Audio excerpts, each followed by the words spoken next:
What's up, everyone? Hey, it's Dion Johnson. I'm here with Dave Killeran. We're in downtown Shelton. Again, minutes from Shelton, Washington, but down here at his new build here. And he's gonna tell us exactly what's going on. Guys, this is flying fastly. I mean, the building is happening so quickly, and he's gonna tell us a little bit about where we're at now and some of the secret sauce to this project.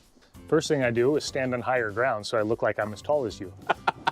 We're in the historic district, so we're gonna do some historical trims and accoutrements on the outside. This is a traditional craftsman wrap from the 20s. Heavy sill, tall top and bottom, kind of elongates the appearance a little bit. When you apply the paint trim or the paint scheme to it, it really pops it out and looks sharp. The black windows are an extra bonus from that. The siding is going up, so you trim the windows and the corners first, and then the lap siding is on its way up right now. Above the windows on both the front and side streets, we'll be doing a cedar shake or a shake appearance. I'm not entirely sure yet, but there will be a transition to shake up there. The garage door is in, although rolled up right now. As long as it stays dry, we're gonna get some stuff done.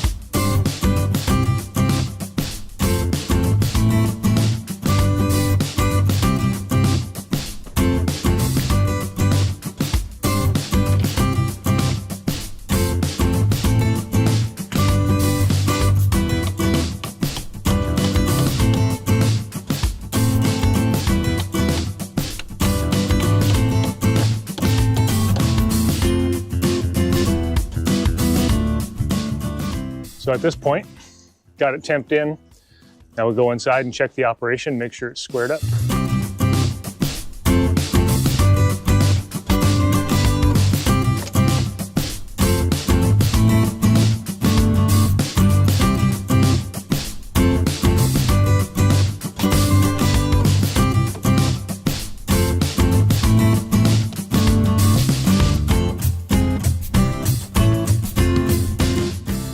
So this here, we call this the diaper. When we wrap the house in building paper, we can tuck the paper underneath. This has a temporary staple in it. Fold this diaper back down over it and then tape it off. And it makes a better counter flash for weather and rain coming at it.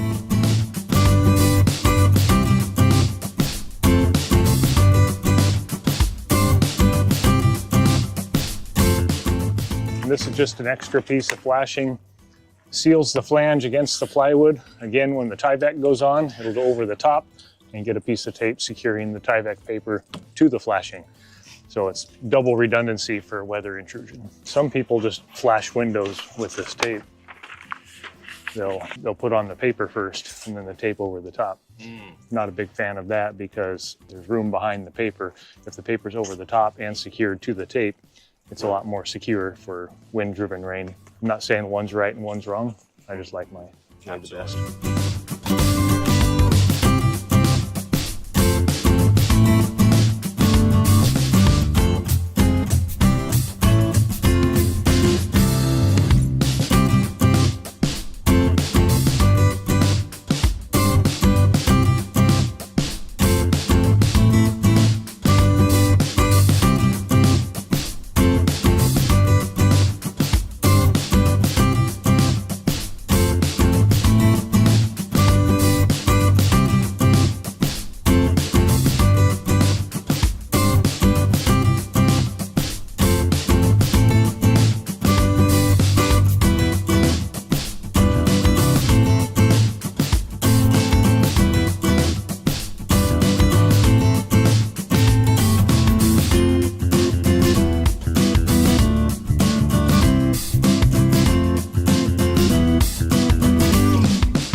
Hey, Dave.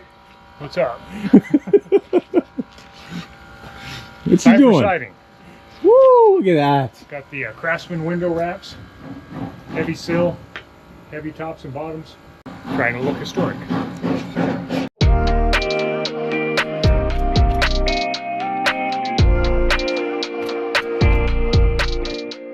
All right, electrician is wrapping up. He's going to tie together the switches and the outlets. The caulk and seal has occurred today, and what that is, you can see on the base plate. For example, there's the caulk applied around the entire perimeter of the house. Any hole drilled into the floor, into the ceiling, is either caulked or foamed, and what that does is when your furnace draws air in to make heat or air conditioning, it seals up all these tiny penetrations that can pull outside air into the house and really lose efficiency. Ducting is complete. Just got to connect a couple of fans. Plumbing is complete, under test, ready for inspection tomorrow. Another cleanup and we'll be ready to insulate and sheetrock. Wow, it is really taking shape. With the can lights in and the electrical being ran, it's really starting to come together here. Well, we're looking for a Craftsman historical appearance on the outside, and we're going to be fairly modern on the inside. We're going to have the quartz countertops, we have the can lights. It's an appearance on the outside, but all the modern amenities inside. You've got the electricians, they're still here tying things in, the guys making it come together. It's really looking good. I mean, literally look at those straight lines. I mean, of the electrical wire, very nice, nicely done.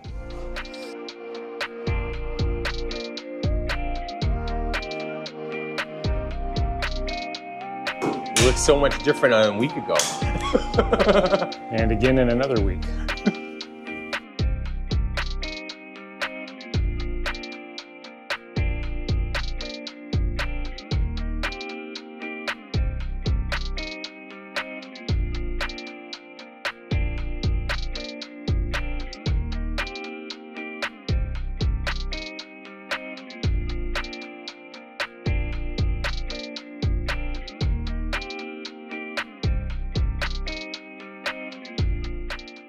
One of the other things I like to do is a dryer vent that is a can in the wall. This allows your hose to go inside the wall cavity and connect, and you can bring your machine almost to the wall, and that prevents it from sticking out into the room and killing your walkway.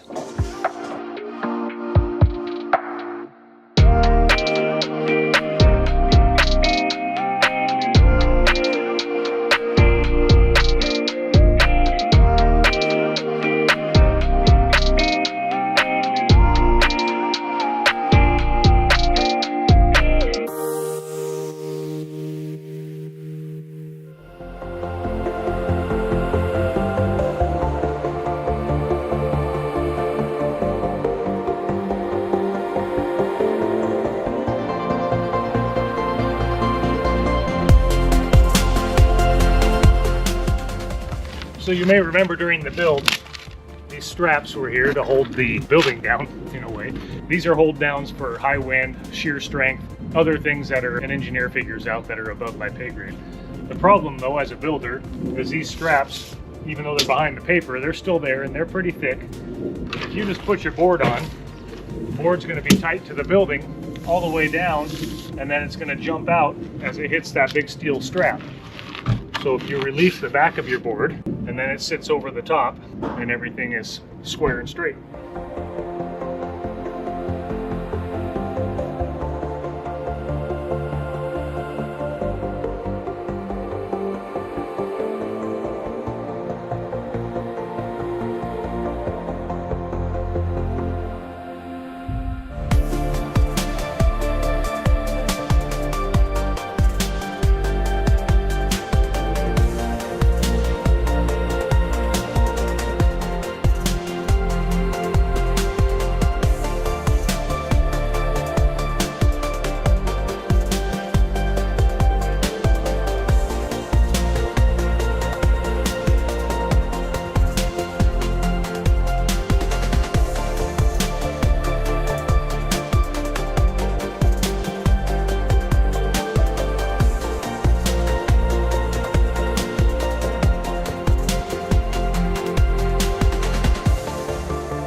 What's up, everyone? Hey, so I am down here at Dave Killoran's new build, but today we are going to talk about where he's at, and we're going to show a little secret sauce in the garage on what he does. So, hey, Dave, where are we at on this new build that is happening so quickly here in Shelton?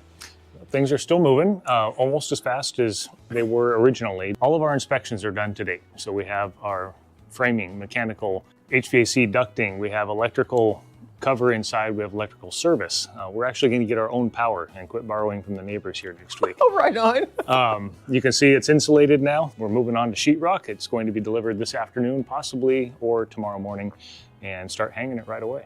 Right on. Got the attic stairway in. I'm trying to use up some of the siding still as weather allows and get the garage cleaned out. Hey, let's go up and look at the attic. Outstanding. Let's do that. All right. So tell me about this attic here. I mean, this is kind of the secret sauce here. What? This is this to me is common sense use of space. You have a 612 roof, got a lot of space up above, and it can be just insulation and nothing, or you could have trusses made to support the load. These are called attic trusses, so they're load-bearing trusses, and deck it off. You got floor up there now, and you have a lot of square footage for storage. There's over 200 square feet of storage up here, and it's lit, and it also allows for access to the attic over the house rather than having to climb up through your closet ceiling. It just covers a lot of bases. It's all positive, and there's really no drawback. Look at this ladder, just comes right onto the ceiling here. We're going up. Really sturdy. I mean, whoa. It's just space. It's just good, usable space. Wow. And this is the furnace air handler. So you have lights from the storage all the way back through here, and very easy to get to this if you ever need service on it. And honestly, there's more opportunity to build in additional storage in here. You don't want to stack things on top of your air ducts, but you have some opportunity over here. Limited to imagination. Wow. We will definitely come up when the lights are on, but this is, and how big again is this area? We have 200 square feet of floor above the garage. Check this out, you guys. Look at that ladder right down to your garage. So when your wife is telling you to get down the Christmas things, you got plenty of room to get it down. So you were saying that you could even keep going with the shelving if someone wanted to? Yeah, these trusses can handle any load you want to put up here. So you could add 2x4s to each side of this, put plywood up here. You got shelves in each one of these if you want. It's really limited to your imagination. Wow, and you upgraded the trusses specifically for this to support the load, right? Yes. Wow. Again, another great feature to this home that Dave and his team have thought through just to make life a little bit more enjoyable and a better build. Wonderful. All right, Dave, well, take us to, tell us where else we're at on this thing here. All right, go inside and take a look. Here we go. Look at this ladder. Look at this thing. Yeah, they got a little handle here. We got another handle here. And that is a, okay.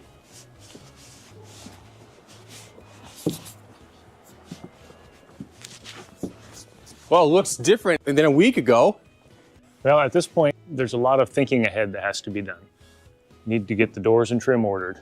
So those are underway. The cabinets have been ordered, ready for pickup on the 18th. But these are things that you have to think 3 or 4 weeks ahead of time if you want to keep up the flow. Otherwise, you come up on the time of needing the cabinets and, oh no, we forgot to order them, and then you're put in arrears. We talked about the blocking in here. All the closets are pre-blocked for shelving. There's blocks for where every door opens up. I'll show you over here. Wherever the doorknob is on a door that swings open, the wall is solid with these extra blocks in case of a doorstop that fails. These little spring door stops can fall off, or kids play with them. That way it hits the wall, it's not going through your sheetrock. It's going to hit this solid block. Save you a little headache. Wow, that's a nice ad, definitely, yeah, because we've all had the kids throw the doors into the drywall.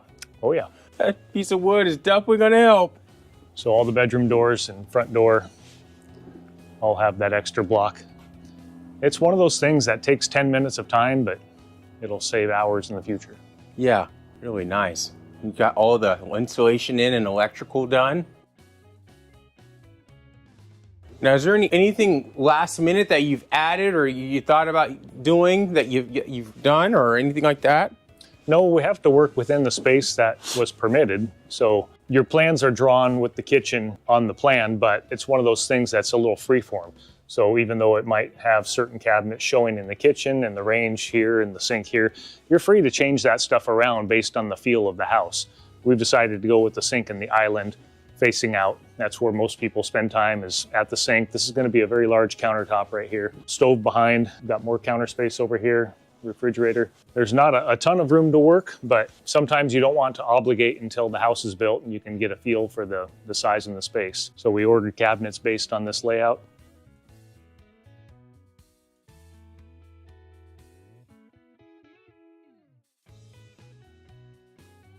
Feels like just the other day the walls were just going up. It has moved pretty quick.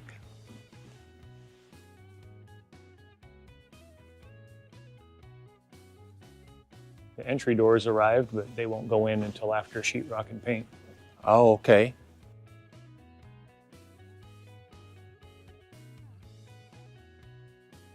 And all the closets have automatic lights. So when you open the closet doors, the lights will come on automatically. They're motion-based. Oh, now that is cool. Now that is a feature there.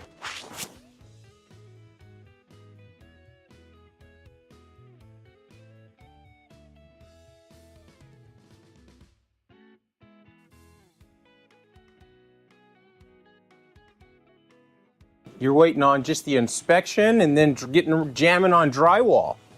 Yeah, drywall is going to be a 10 to 12 day process. Oh, wow. Of which nothing's going to happen inside besides drywall. You can't do any other work besides sheetrock at that time. So it's best just to turn the heat on and let them go and get back in afterwards for paint and floors and cabinets, and then it's game on again. Right on.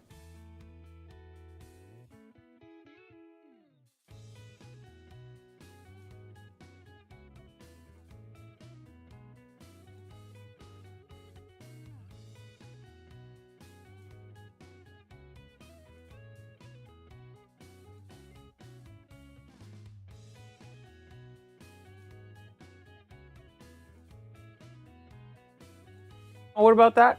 So every hole drilled into the ceiling or into the floor is either caulked or foamed to prevent air from infiltrating in the house. This is not only an energy efficiency thing, it's also a fire prevention thing. If you had a fire start, for example, in this switch box, and there was holes drilled through the top that were not caulked or filled, it's just drawing the flame right up into the attic. I've actually seen a home once that had a fire at a thermostat in the wall. It was not caulked up above. It was built in the early 70s and it wasn't required then. And the fire did go right up into the attic. If it was caulked, it would never have gone anywhere. It would have choked out in the wall. So it's a preventative measure, but it also helps with energy because you're not pulling air in through the floor or the ceiling when your furnace kicks on. And for energy efficiency, then you were mentioning how many air changes do you aim for on your builds? Every permit is different. I think we elected for 3 air changes per hour on this one, which is, it's tough. It's not going to be impossible, but you want to be as tight as possible with all the penetrations in the floor, the walls, the ceiling. And even after the doors go in, the finished doors, I caulk inside the door jamb hole because you'll feel when the test is being done, you'll feel air coming through the door jamb. By trial and error, I've learned to caulk a lot of places that I normally wouldn't have in the past. And better efficiency, for people that don't know, that means saving on your bills, right? Which means Big time saving money. Yeah.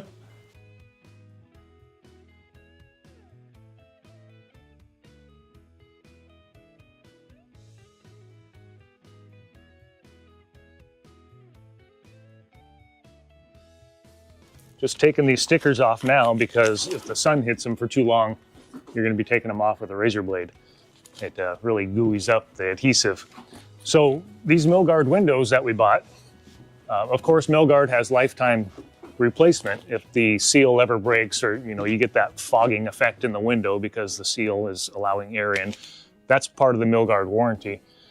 But something else that we have with these that we bought and is transferable to the new owner is any glass breakage, accidental vandalism, anything is covered. And that's going to go to any owner of this house after us, after them, etc. It's lifetime of the window. Your kid throws a baseball through it, it's covered. You're doing some housework in here and hit it, crack it, it's covered. So just a little extra bonus for the homeowner.